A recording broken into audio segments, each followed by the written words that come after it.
Good morning. See, previous class we discussed about star to delta and delta to star methods. Then we'll solve one example problem based on delta to star method. So it will be helpful how to do the problems. కాబట్టి చూడండి ఇలా ఒక circuit diagram ఇచ్చాడు. It is not a series combination of resistors. It is not a parallel combination of resistors. కదా? Obviously కాదు. Then we have to use loop rule here from Kirchhoff laws. Otherwise, we have to go for delta to star method. I feel it is easy, so I can go for this.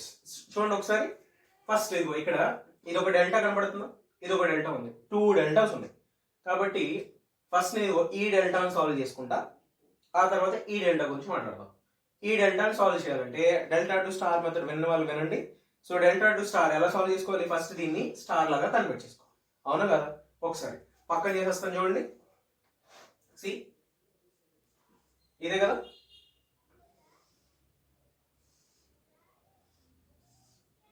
Only ఇది మాత్రమే తీసుకుంటున్నాను. ఇక్కడ ఒక resistor ఉంది కదా, ఎంత ఇది? 3 ohms. ఇది ఒకటి ఉంది కదా, 3 ohms. ఇది కూడా 3 ohms కదా. దీన్ని సాల్వ్ చేస్తాను. ఎలా సాల్వ్ చేయాలి? డెల్టా టు స్టార్, ఇది డెల్టానే కదా షేప్. ఫస్ట్ దీన్ని స్టార్ లాగా కన్వర్ట్ చేయండి. స్టార్ లాగా కన్వర్ట్ చేయాలంటే ఎలా చెప్పాను? ఇక్కడి నుంచి ఒక రెసిస్టర్ రెసిస్టర్ రెసిస్టర్ ఓకేనా. దీన్ని మీరు నేమ్ ఇవ్వండి దీనికి, R1 అని, R2, R3. R1, R2, R3లు ఎలా ఫైండ్ చేయాలో తెలుసు మనకి. ఫార్ములాస్ ఏంటి? R1 ఎలా కనుక్కుంటారు?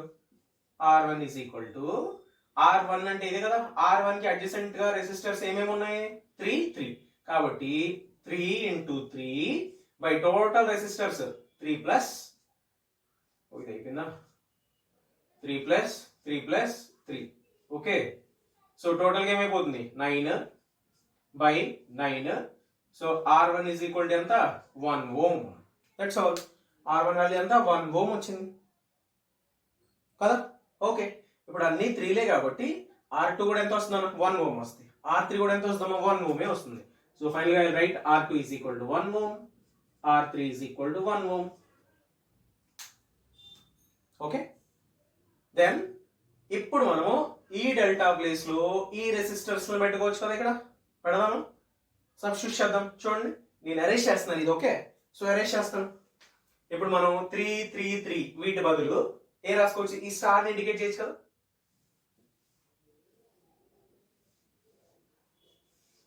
సో ఇది చూడు, ఇక్కడికి ఉంది అది, అంతేనా? సో ఇక్కడ ఏముంది? R2 ఉంది. ఇక్కడ R1 ఉంది. ఎంత ఇది? 1 ohm వచ్చింది, 1 ohm వచ్చింది. ఇక్కడ కూడా ఎంత ఉంది? ఇది 1 ohm. Try to understand.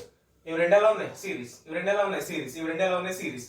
ఈ రెండింటికి ఎఫెక్టివ్ రెసిస్టెన్స్ ఎంత? సిరీస్ లో ఉన్నాయి కాబట్టి 1 + 1 2, 1 + 1 2, 1 + 1 2. కాబట్టి సో ఏం చేసుకోవచ్చు? ఈ రెండింటి యొక్క ఎఫెక్టివ్ రెసిస్టెన్స్ రాసేస్తా. 2 ohms. ఈ రెండింటికి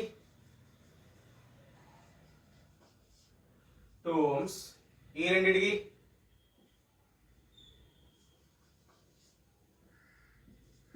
2 ohms. సరిపోయిందా?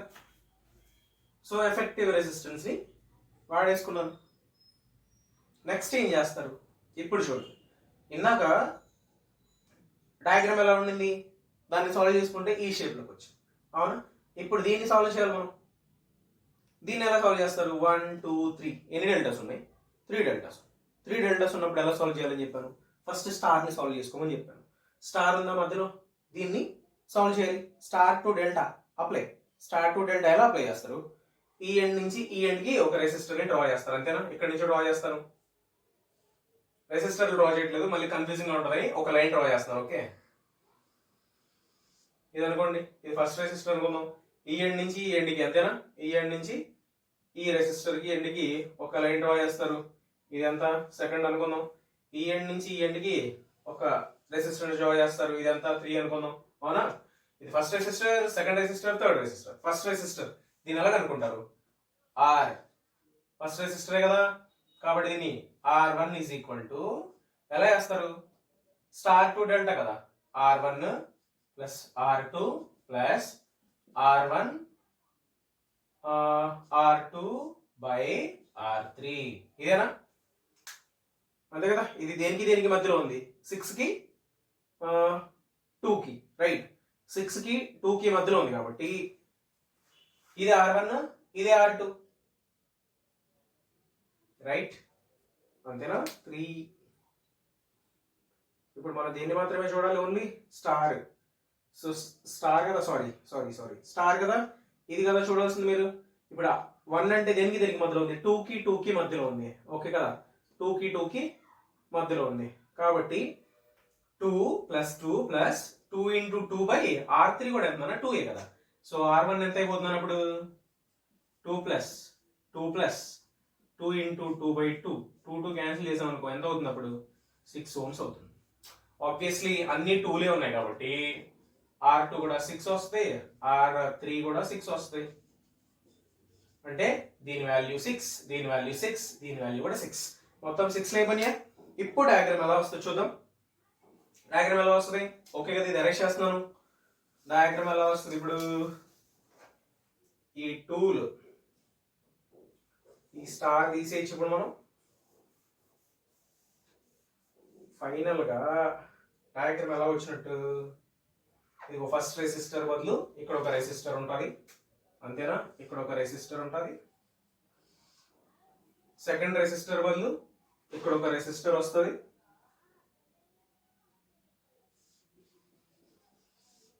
థర్డ్ రెసిస్టర్ బదులు ఇక్కడ ఒక రెసిస్టర్ వస్తుంది.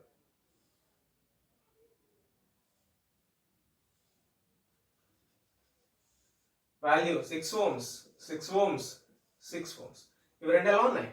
ప్యారల్ గా ఉన్నాయి. ప్యారల్ గా ఉంటే ఫార్ములా ఏంటి? R is equal to 6 into 6 by 6 plus 6, 36 by 12 ఎంత? 3. R is equal to, ఇవి రెండు ప్యారలే కదా, సో అవి కూడా 3 అవుతుంది. ఇది ఈ రెండింటికి ప్యారల్ కాంబినేషన్ అప్లై చేస్తే ఇది కూడా 3 అవుతుంది. సో కాబట్టి ఇవి రెండు 3, ఇవి రెండు 3, ఇవి రెండు 3. సో ఫైనల్ గా డయాగ్రామ్ ఎలా వచ్చేసినట్ట? ఫైనల్ గా డయాగ్రామ్ ఎలా వచ్చేసినట్టు? This is the proper. See now, finally diagram becomes like this.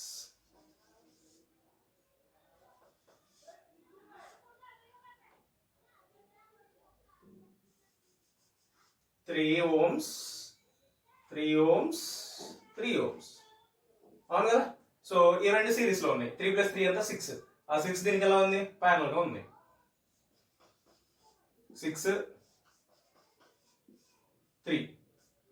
ఇవి రెండు R equivalent is equal to final resistance ఎంత అవుతుంది? 6 ఇంటూ